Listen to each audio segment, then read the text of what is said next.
So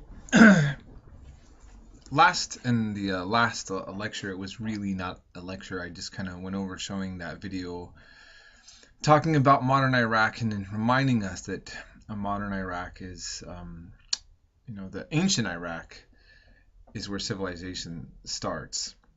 And so Sumer or the Sumerian kingdoms are the first known cities, Uruk in particular, that the world knows of right now.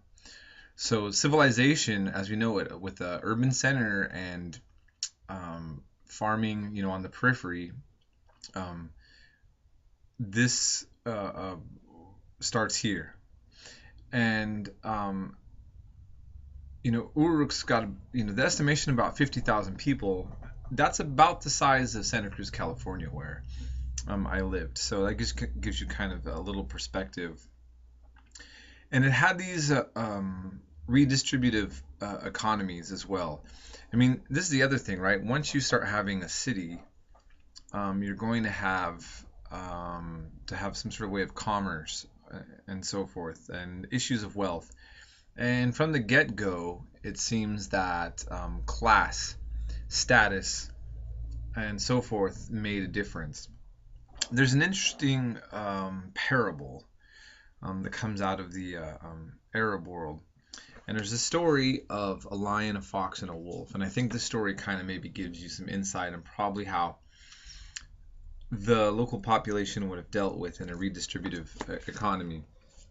The story basically says that there was a lion, a fox, and a wolf, and they were companions, and they went out hunting, and they took an ass and a hare and a gazelle. So this is what they captured.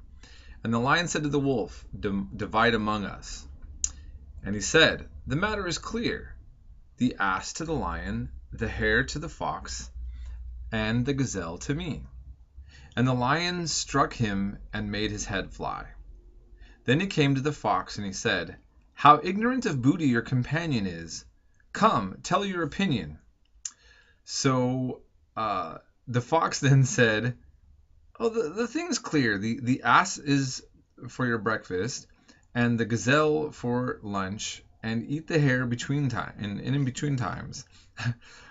And the lion said to him, "What an excellent judge you are! Who taught you this law?" And he said, "The head of the wolf flying from his body." And so with a kind of strongman philosophy, we see that many of them were going to keep the wealth, hoard the wealth, and the masses, or at least the small center of masses, would not most likely get that. And if you read in your text, talked about how there were many crude bowls they found that may have just been what the average subject of this city-state would have used for grain. We don't really know. And then, of course, in the world today, it's not that much different, right? Okay, so also we see the situation where religion and politics are intertwined. And for those who read the Bible, and even a short glimpse of it, especially in the Old Testament, or what the Jews call the Torah Tanakh, their ancient world, you see, and religion and political life go hand in hand. And in much of the world today, it's the same. And even for us, having a separation of church and state in the United States of America, there's still a debate that you will see raging in the culture wars about just what that means. And some people think that there should be more religion in our politics, and some think far less. So it's a trend that's been around, right? And with a history, and it has its share of critics and advocates, plenty. So in this city-state, again, if you looked into the text, the priests definitely were also a part of the wealth, and they would be in each city would have their gods. It appears that in the ancient world, many felt that their gods were kind of linked to their cities.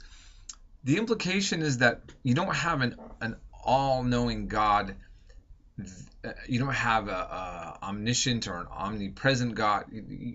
You have a God that's limited to a certain space, kind of like the king, like this. There's this jurisdiction of a particular God.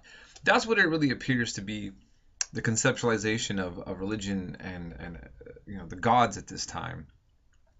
And of course, there is the famous notion, the long-held notion that the king would be ruling on behalf of the god, and so that really reinforces the authority, right? Because if the king tells you something and he represents the authority of God, and you disobey, you're not only disrespecting your king, you're disrespecting your God, your religion, the priesthood. I mean, the whole entire weight of the universe is literally, your guilt is upon you by all the forces. And so that adds a lot of power to your ruler. There's that proverb also mentioned in the text that came out of Samaria. Man is the shadow of God, but the king is God's reflection. And that really sums up well, I think, also how the role that you see of many divine right of kings in different cultures throughout the centuries. And so that's how political life was intertwined here. Another interesting point about Sumerian, just as a quick note, is that it's not related to any other languages we know. And so that's always kind of an interesting thing, right? Because languages have relations. And here, the first city we have recorded, we've been able to decipher the text, but it's not clear where, what it's linked to. When the Sumerian city-state actually ends in 2340 BCE, it's going to end by a Semitic speaker. Semitic is related to Hebrew and Arabic, and we're going to see a very famous king, an emperor named Sargon the Great from the Akkadian Empire. And so we will then get into that for the next lecture.